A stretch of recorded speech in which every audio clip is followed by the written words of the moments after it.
बिहार विधानसभा के 4 सीटों पर उपचुनाव होने हैं। ऐसे में तरारी विधानसभा एक हॉट सीट माना जा रहा है।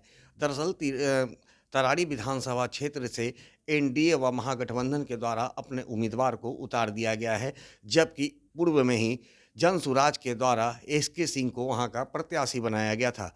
लेकिन किन्हीं कारणों की वजह से अब एसके सिंह के चुनाव लड़ने पर असमंजस लगा हुआ है। ऐसे में जिस तरह से प्रशांत किशोर, जो कि जनसुराज के सूत्रधार हैं, उन्होंने कहा है कि एक साजिश के तहत एसके सिंह को चुनाव लड़ने से रोका जा रहा है। इन तमाम मुद्दों की जानकारी देते हुए क्या कुछ कह रहे हैं जनसुराज के सूत्रधार प्रशांत किशोर, आइए सुनाते हैं। तरारी में लेफ्टिनेंट जनरल एसके सिंह जो सेना में वाइस चीफ रहे हैं, उनके इलेक्टोरल रोल के नाम को लेकर जिला प्रशासन ने बात उठाई है।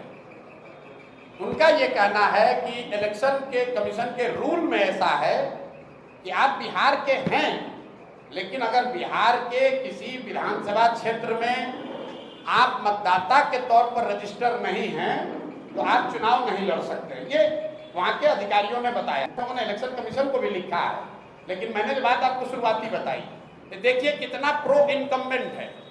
जो लड़का करण तरारी का देश का वाइस चीफ बना आर्मी का, जो सेना को लीड किया सियाचिन में, जो सेना को लीड किया ऑपरेशन पराक्रम में, उस आदमी को वो अपना इलेक्ट्रिसिटी बिल है, उसका जमीन है, घर है तरारी में, लेकिन एक रूल बनाकर कह रहे हैं कि नहीं, इनको चुनाव नहीं लड़ने दिया जाएगा क्योंकि तरारी के इनका वोटर लिस्ट में इनका नाम नहीं है। वोटर लिस्ट में नाम जुड़वाने के लिए फॉर्म 8 भरा गया है। ये सब प्रावधान है, आप इलेक्शन अधिकारी से पूछ लीजिएगा कि आप 8A फॉर्म 8A भर के अपना नाम जुड़वा सकते हैं। नोएडा से जहां उनका नाम इलेक्टोरल रोल में है, वहां के डीएम ने नोटिफाइड करके जारी किया है कि यहाँ पर इलेक्टोरल रोल में ये है। जनरल साहब की पत्नी की डेथ हुई है 2020 में। उस समय तक वो बिहार के वोटर लिस्ट में थे, लेकिन पत्नी के डेथ होने के बाद वो नोएडा में रहते थे तो उनका इलेक्टोरल रोल में नाम शिफ्ट हो गया, क्योंकि 24 में उनको वोट देना होगा। अब इसी को आधार बनाकर जिला प्रशासन या इलेक्शन के लोग उनको लड़ने से रोकना चाहते हैं। उसको देखा जाएगा, लेकिन इस तरह की चीज तो लोकतंत्र में आती ही रहेगी। आप व्यवस्था के सामने खड़े होइएगा तो जो वहाँ बालू माफिया है, जो हजारों करोड़ रुपया लूट रहा है, वो इतना आसानी से थोड़ी छोड़ेगा। लेकिन जनसुराज भी पीछे हटने वाला नहीं है। जनरल साहब वहाँ खड़े हैं, प्रशांत किशोर यहाँ नहीं लड़ रहे हैं, लेकिन प्रशांत किशोर का कोई भाई, कोई सिपाही लड़ेगा और यहाँ पर राजनीतिक जमींदारी जिन लोगों का है उनका बोरिया बिस्तर समेटेंगे। उसी तरीके से तरारी से देश का इतना बड़ा जनरल बिहार का लड़का वहाँ से भूमि और बालू माफियाओं को उखाड़ कर फेंकेंगे ही फेंकेंगे। अगर उनको नहीं लड़ने दिया तो कोई वहां तरारी का लड़का लड़ेगा, लेकिन लड़ेगा जरूर। हम लोग पीछे नहीं हटेंगे। ये नहीं कहेंगे कि हमारा नामांकन कैंसिल हो गया।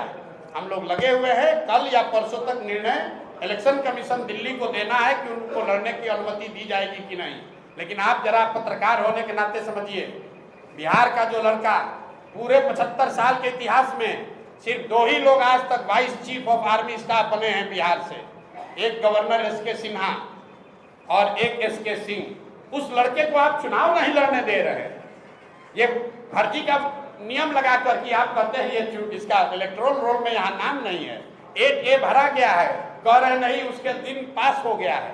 ये तो चलता है, प्रशासन और सरकार की ओर से ये सब चलेगा, लेकिन जनसुराज इतना आसानी से दबने वाला नहीं है। हम लोग इस व्यवस्था को बदलने आए हैं, तो इतना जल्दी थोड़े डरने वाले हैं। तो जैसा कि आपने सुना, प्रशांत किशोर ने सीधा आरोप इलेक्शन कमीशन व जिला प्रशासन पर लगाया है और उन्होंने कहा है कि चाहे लाख कोशिश कर ली जाए, हम जनस्वराज हार मानने वाला नहीं है। अगर एसके सिंह चुनाव वहाँ से नहीं लड़ते हैं तो निश्चित रूप से जनसुराज के सूत्रधार प्रशांत किशोर फिर एक काबिल व्यक्ति, जो कि प्रशांत किशोर से भी काबिल होगा, उसे खोजकर तरारी से चुनाव लड़ाएगी। लेकिन जनसुराज पीछे नहीं हटेगी। अब देखना यह है कि जिस तरह से एसके सिंह के वोटर आई कार्ड को लेकर सवाल खड़ा किया गया है और कहा गया है कि वो बिहार में उनका कोई भी मतदान करने का अधिकार नहीं है और इसके कारण वो चुनाव से उन्हें वंचित किया गया है। हालांकि एसके सिंह के द्वारा अब फॉर्म 8A भरा गया है और कहा जा रहा है कि अगर इसमें संशोधन कर लिया गया और मतदाता सूची में उनकी नाम अगर जुड़ जाती है तो एस.के. सिंह चुनाव लड़ेंगे।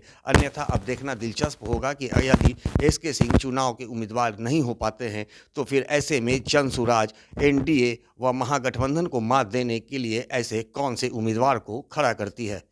दर्शन न्यूज के लिए ज्ञानेंद्र की रिपोर्ट।